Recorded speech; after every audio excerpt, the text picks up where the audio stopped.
British fashion was really fundamentally changed by the Second World War. Rationing was brought into effect on June the 1st, 1941, so directly linking people's shopping habits, people's dressing habits with the war effort. We tend today to think of austerity rules as being really drab, but that's really not the case at all. There's a fantastic housecoat in the collections of the Imperial War Museum that has a print of red and green mushrooms. It's actually kind of bordering on psychedelic, and it's just fantastic.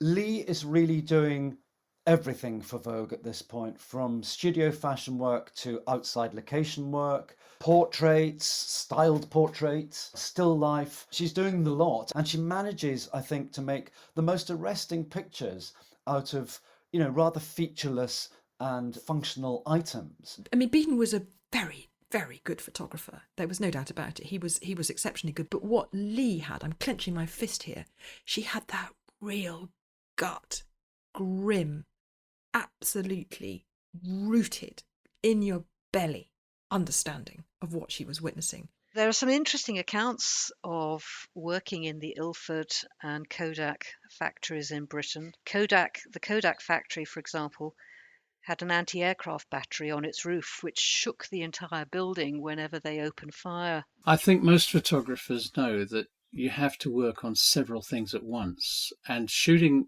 the fashion gave Lee the resources. It gave her travel. It gave her the reason to be poking around in London, taking all the wacky, wonderful photographs she did. And while she was going around looking for shots for Grim Glory, she would also be spotting locations for the fashion shoots that she was going to do in the street, because maybe the studios had been bombed out or there was no electricity or whatever.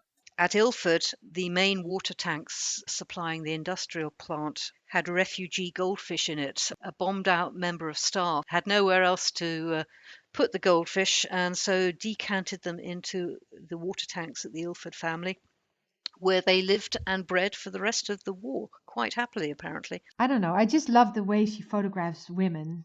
On one hand, looking at these images now, they feel so dated, which they are, of course. And then again, they also have something modern, and they feel, I don't know, you feel also kind of a freedom of these women. They look strong and full of energy and wit.